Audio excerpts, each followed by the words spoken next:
ახლა თუ ჩემს სფეროში სამსახურს ვერ ვიპოვი, სატვირთოს მართვის მოწმობა მაქვს. შემიძლია სატვირთოს მძღოლად ვიმუშაო? ახლა გერმანიაში სატვირთოს მძღოლად რომ იმუშაოთ, გერმანიაში ჩამოსვლის შემდეგ თქვენი მართვის მოწმობა გერმანულით უნდა შეცვალოთ.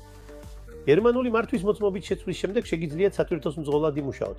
თუ თქვენ სფეროში სამსახურს ვერ იპოვეთ. მაგალითად, ამ ლოგისტიკურ კომპანიებში შეგიძლიათ საწყობის მასალების მენეჯერად იმუშაოთ.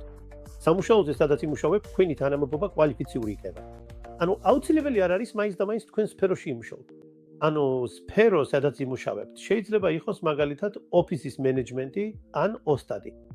შეიძლება იყოს მედია კონტენტის მენეჯმენტი. მაგალითად კონტენტ ექსპერტი, ანუ მომხმარებელთა ექსპერტი, სპეციალისტი. ბიზნესის მენეჯერი. ამ და მსგავს სფეროებში, რა თქმა უნდა, შეგიძლიათ იმუშაოთ.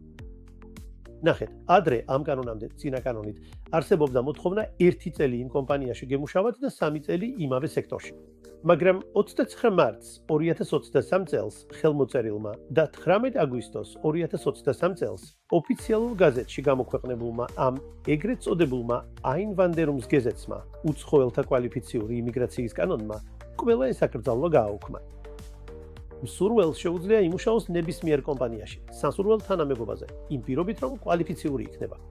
შესაბამისად, შეგიძლიათ სხვადასხვა სფეროში იმუშაოთ. ძღოლადაც შეგიძლიათ იმუშაოთ. კვალიფიციურობის პირობით შეგიძლიათ ეს საქმეები ეფექათ. პრობლემა არ არის.